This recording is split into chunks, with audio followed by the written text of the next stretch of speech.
लोगस्सौजो अगरे लोगस्सौजो अगरे धम्मतीर्थयरे जिने धम्मतीर्थयरे जिने अरिहन्ते कित्तैसं चौविसंपि केवली उषभमजियं च वन्दे उषभमजियं च वन्दे संभवमभिनन्दनं च सुमीं च पौमपहं पौमपहं सुपासं जिणं च चन्दपः वन्दे सुईं च पुफदन्तं शीलसिद्धं स वासुपूज्यं च विमलमणं तं च जिणं दम्बं सन्तिं च वन्दामि कुन्थुम् अरं च मल्लिं वन्दे मुनिसुवयं नमि जिणं च वन्दामि जिष्ठनेमि पासं तः बद्धमानं च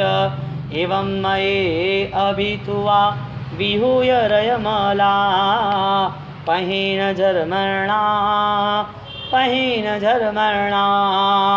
चौवीसंपि जिनवरातिथय रामे पश्यन्तु कित्तीय वन्दीय महिया जे लोग सौत्तमसिद्धा अर्गवो हि लाभं समाहिवरमुत्तममदिन्तो चन्देषु निम्मलयरा आयचेषु अह्यं पयासैरा सागरवर गम्भीरा सिद्धा सिद्धिं मम दिशन्तु सागरवर गम्भीरा सिद्धा सिद्धिं मम दिशन्तु तिथय रामे पश्यन्तु तिथय रामे पश्यन्तु।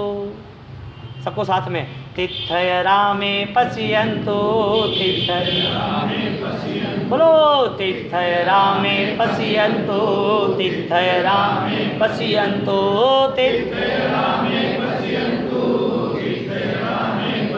बोलो तीर्थय रामे पश्यन्तु तीर्थय रामे पश्यन्तु तीर्थय रामे पश्यन्तु तीर्थय रामे पश्यन्तु तीर्थय रामे पश्यन्तु रामे पश्यन्तु पश्यन्तु। ओम ह्रीं श्रीं अरहं नमः ओम ह्रीं श्रीं अरहं नमः ओम ह्रीं श्रीं अरहं नमः ओम ह्रीं श्रीं अरहं नमः ओम ह्रीं श्रीं अरहं नमः ओम ह्रीं श्रीं अरहं नमः ओम ह्रीं श्रीं अरहं।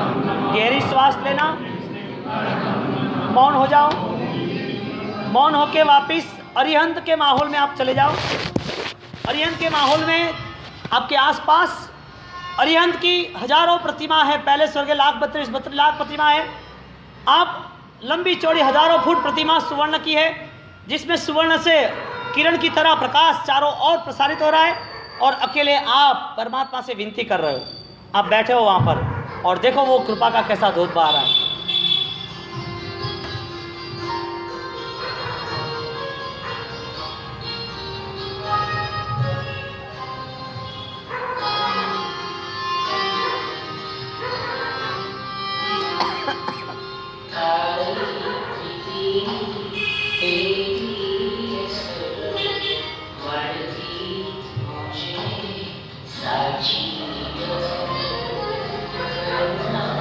Sadhu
खोलो आंख।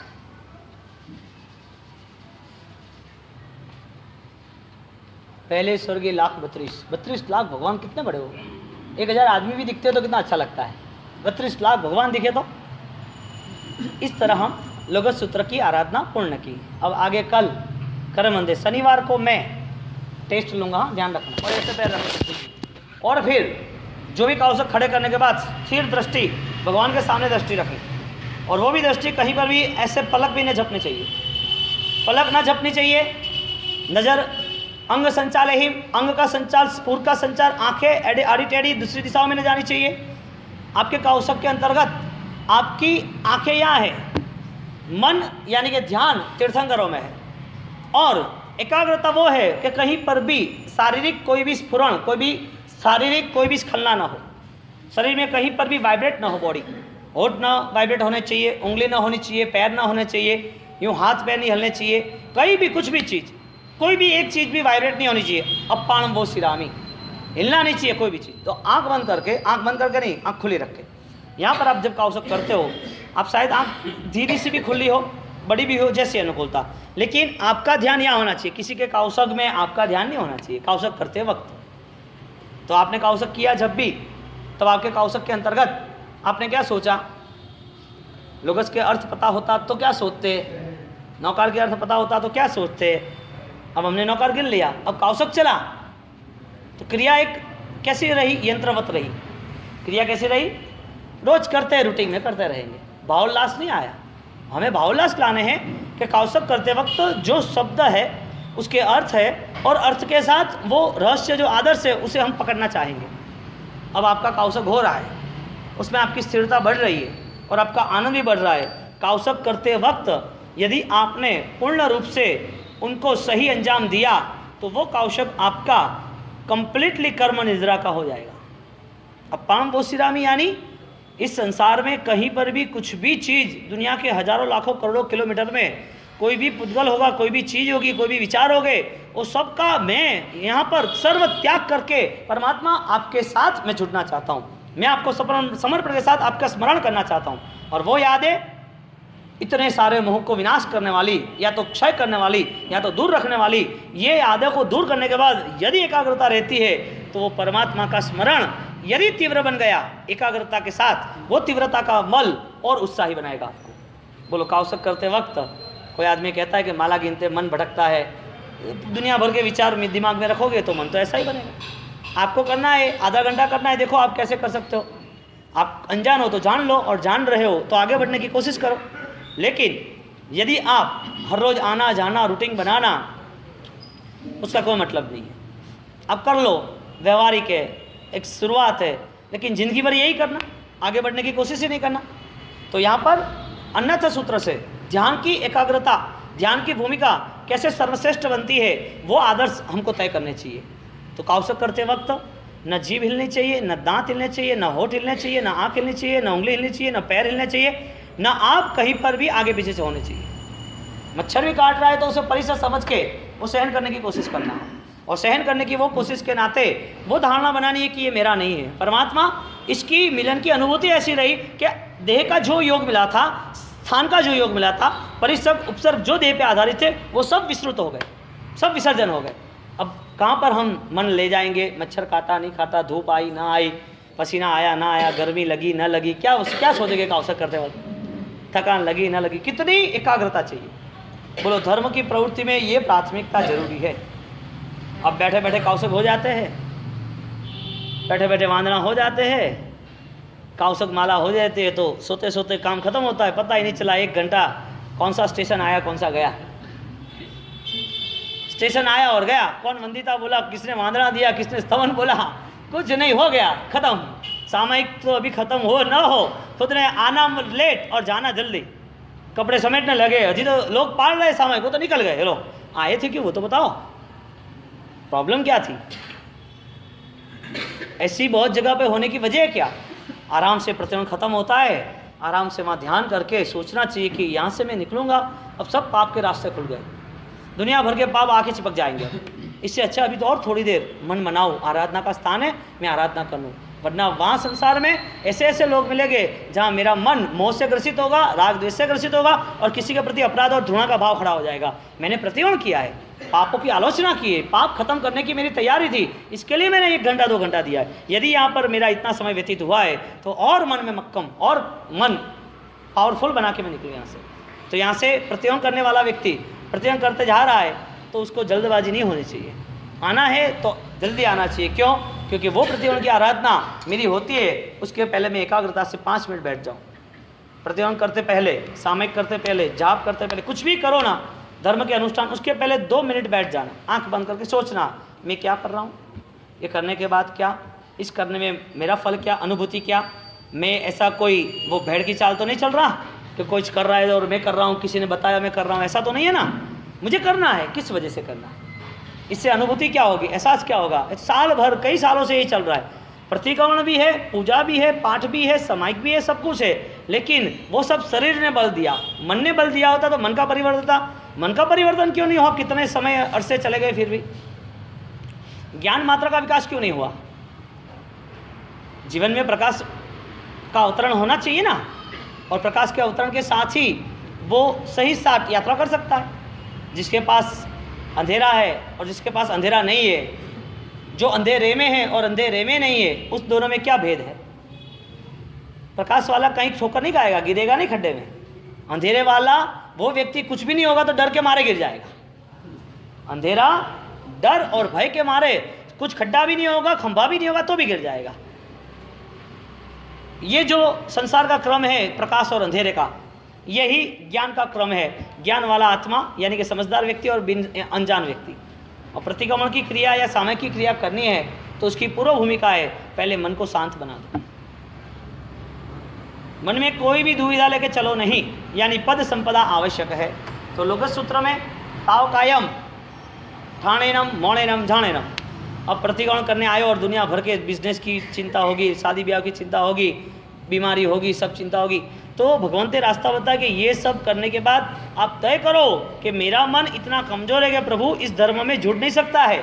इसके लिए बार बार इतने सारे थॉट्स, इतने विचार एकत्रित हो जाते हैं।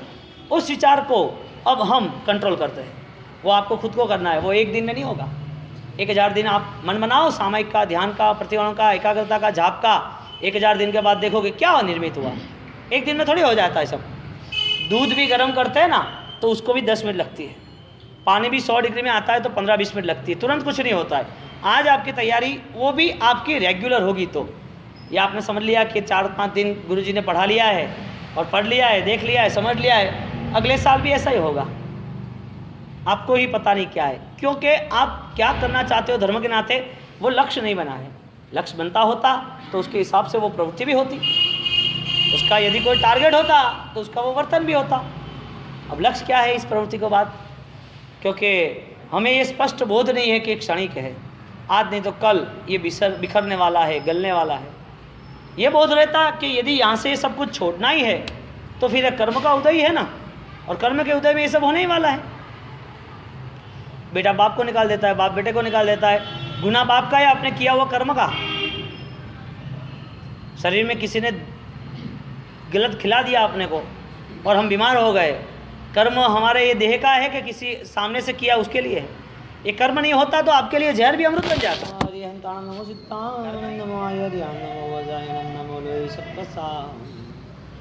ऐसो पंचन मुक्कारो सिद्धपावपनाशनो मंगलानं च सिद्धेसिं परममः वै मंगलम्। नमो दुर्वार रागादि वेदिवार निवारिण्यारते योगिनाथाय महावीराय तायिने सर्वारिष्टविनाशाय सर्वाभीष्टार्थदायिने शरणभक्तिनिधानाय गौतमस्वामिने नमः।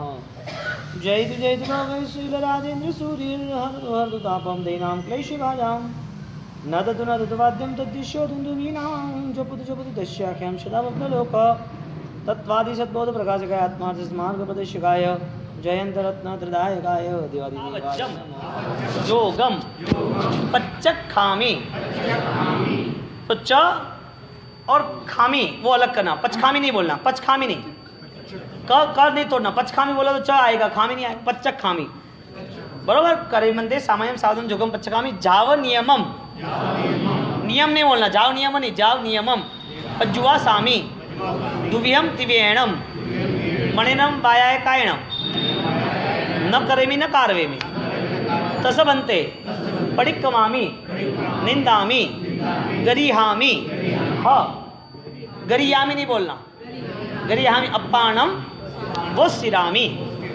अब परमात्मा की भक्ति 1 घंटे की आप यहाँ कर रहे हो, सुबह वापिस कहीं पूजा पाठ, वापिस कोई तीर्थ यात्रा, ये जो आप इतने अरसे तक अष्टप्रकारी पूजा करो या सामान्य पूजा करो या जिनालय बंधाओ या तीर्थ यात्रा कराओ, ये जो पुण्य है उसमें सर्वश्रेष्ठ पुण्य सामायिक का है, क्योंकि वो वृत्ति का परिणाम है। उसमें वृत्ति नहीं है सामायिक, पूजा पाठ में वृत्ति है। पूजा में तो पक्षाल करना पड़ेगा ना, पूजा में धूप दिए जलाने पड़ेंगे, सामायिक में तो वृत्ति का जो परिणाम है वो आना ही कठिन है कि मुझे 48 मिनट तक ये सब त्याग करना है। तो लोगत सूत्र के नाते परमात्मा इतने प्यारे और इतने ये आराधक, उनने खुद ने जो जीवन व्यतीत किया वही जीवन हमें मिला। बोलो श्रावक सामायिक के बिना रह सकता है? एक दिन का सामायिक एक होना ही चाहिए, कुछ भी हो जाए, सामायिक हमारा आवश्यक कर्तव्य है। परमात्मा ने जो करे मंदिर सूत्र से जो दीक्षित हुए वही सूत्र हमें मिले हैं और वो सूत्र के नाते हमें करना है। तो हम वापिस 3 मिनट ध्यान में चले जाते। चलो आ जाओ, आंखें बंद करें। अब जो परमात्मा की अभिव्यक्ति आपको बताई थी कि ऐसे उपकारी है परमात्मा, मेरे पर आप उपकार करना। ओम ह्रीं श्रीं परम नमः, ओम ह्रीं श्रीं महा, ओम ह्रीं श्रीं अरहं नमः, ओम ह्रीं श्रीं अरहं, ओम ह्रीं श्रीं अरहं नमः, ओम महा, ओम ह्रीं श्रीं अरहं नमः, ओम ह्रीं श्रीं अरहं नमः, ओम ह्रीं श्रीं अरहं नमः, ओम ह्रीं श्रीं महा, ओम ह्रीं श्रीं अरहं नमः, ओम ह्रीं श्रीं महा, ओम ह्रीं श्रीं अरहं नमः, ओम ह्रीं श्रीं ओम ह्रीं श्रीं अरहं नमः, ओम ह्रीं श्रीं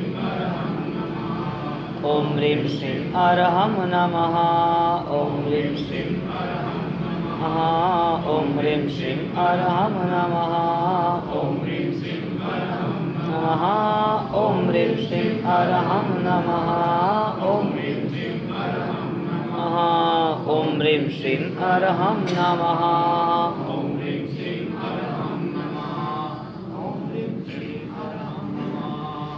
नामस्तव लोगस सूत्र का दूसरा नाम है। लोगस सूत्र जिनको हम नामस्तव कहते हैं और जिनके अधिकार के लिए उपदान किए जाते हैं। उपदान करने का मूलभूत उद्देश्य ये था कि वो अपनी आत्मा को पहचान सके। अब उपदान के साथ साथ सूत्र की वाचना चली और सूत्र की वाचना के साथ साथ उनके अर्थ भी चले। तो पंचमंगल महास्तुत स्कंध नमस्कार महामंत्र का उपदान रहा और फिर सीधा आया लोगस सूत्र जो नामस्तव कहते हैं। तो आप में से कई लोगों ने उपदान किया है। अब उपदान करना और उपदान में क्या पाना?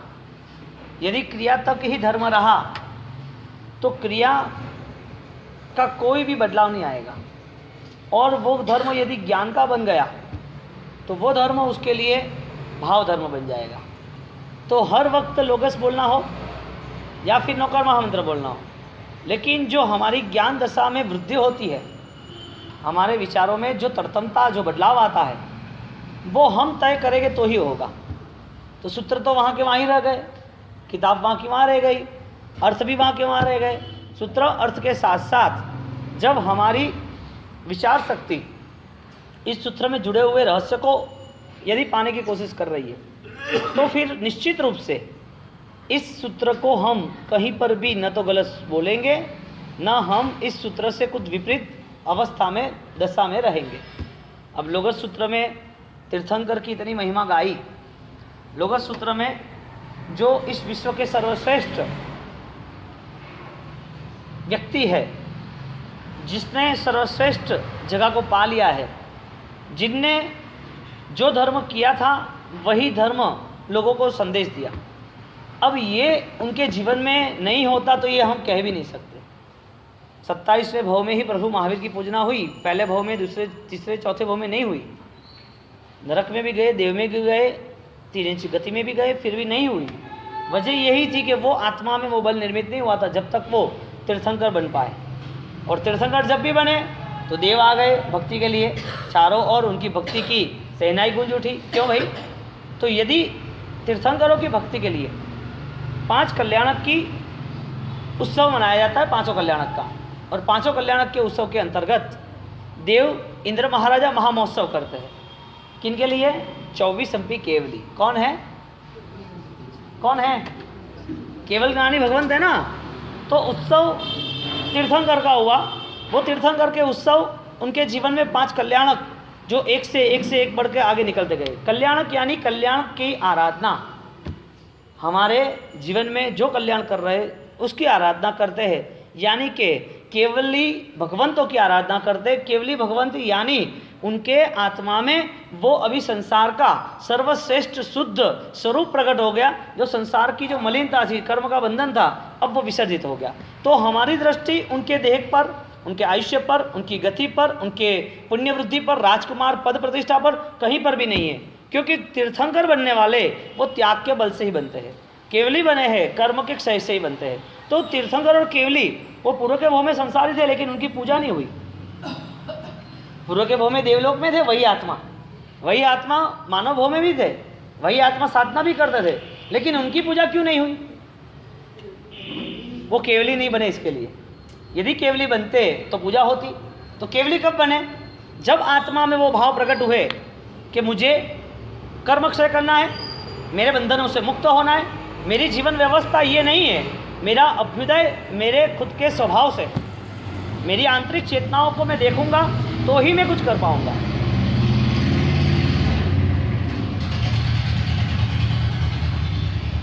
ये मन बना, और ये मन बनने के नाते प्रभु महावीर के कितने भाव हो गए, लेकिन केवली नहीं हुए तब तक वंदन नहीं किया। केवली नहीं हुए तब तक देवों ने सिंहासन नहीं बनाया, समोसन नहीं बनाया, देवों ने 9 कमल की रचना नहीं की, देवों ने भक्ति न की। देव खुद मेरो अभिषेक बने गए, तीर्थंकर बनने की तैयारी हो गई और सब लोग उनके पीछे लग गए। तो दे नहीं है, किसकी वजह से उनकी ये भक्ति हुई? तो जवाब है केवल ज्ञान की वजह से। तो केवल ज्ञान यानी शुद्ध स्वरूप की अवस्था, अपने स्वयं के दर्शन ज्ञान चारित्र जो अनंत जो अनलिमिटेड जो पावर था उसे उन्होंने कलेक्ट कर दिया। इतनी शक्ति इतना सामर्थ्य मिला किससे? सिर्फ विचार के आधारित। तो लोगस सूत्र में यदि हम केवली के गुण, तीर्थंकर के गुण, हम उनके यदि शुद्ध स्वरूप को हम देख रहे, तो जब भी हम परमात्मा के करीब गए, परमात्मा का नाम लिया, स्मरण किया, तो हमारी आंखों के सामने मूर्ति आ रही है, तीर्थ आ रहे कि उनकी आत्मा में छिपे हुए या कि इतने आत्मा ने उजागर किए हुए वो एक सूर्य प्रकाश दिख रहा है। ऐच्छेसो हम पयासैरा, हमें कौन दिख रहा है? प्रभु को देखने के बाद, प्रभु के पास आने के बाद हमें क्या मिला? हमने किसको देखा? यानी कि आपके विचार प्रभु तक भी पहुंच सकते हैं और आपके विचार सिर्फ प्रतिमा तक भी पहुंच सकते हैं।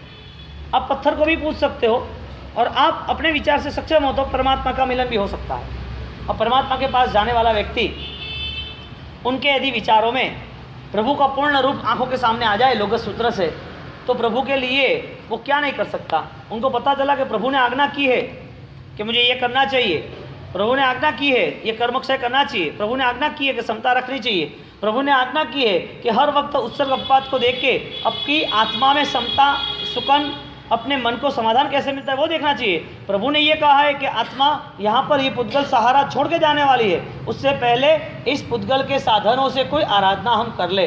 ये बातें किसने बोली? यानी परमात्मा का देह जब वो विद्यमान थे तो भी उनकी वैल्यू से ज़्यादा उनके ज्ञान की वैल्यू थी।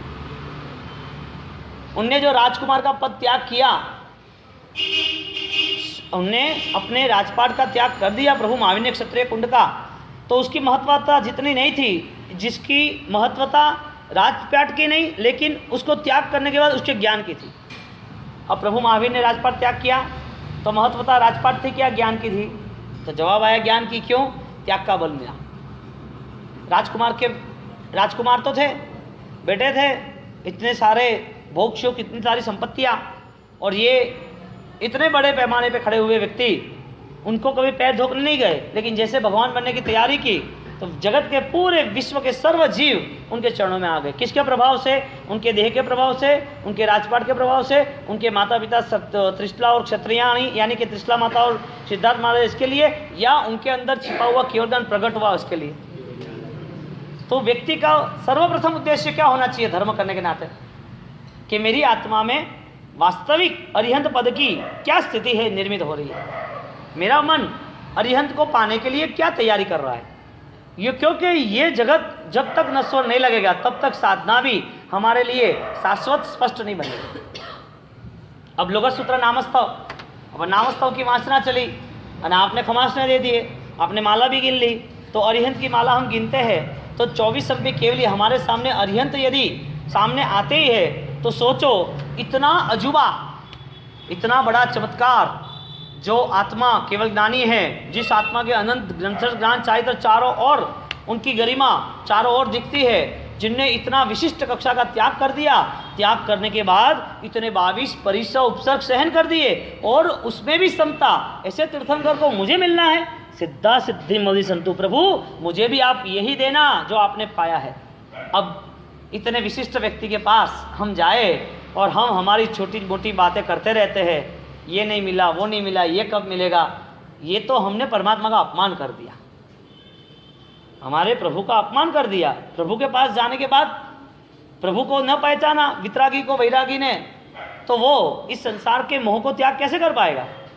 मेरे परमात्मा कौन है उसको पता तो होना चाहिए कैसे रहना है। अब दुकान में रहता है कपड़ों की और बात करता है सोने बेचने की, वो जमेगा क्या? हाँ, किराने की दुकान में बैठता है और बात करता है कि स्पेयर पार्ट बेचने हैं सब गाड़ी के। परमात्मा के मंदिर में जाना है, वो कौन है वो पता नहीं है, उससे विपरीत बात करते हैं। विपरीत दिशा में कोई समाधान कभी नहीं मिलता। सकारात्मक और सही दिशा पे हम चले तो वो लाइन भी अपनी क्लियर चलेगी। अब भगवान के पास मांगने के बाद यदि कुछ पाना भी है तो भगवान ही ये सब कुछ पा लेते हैं ना, ये छोड़ते क्यों?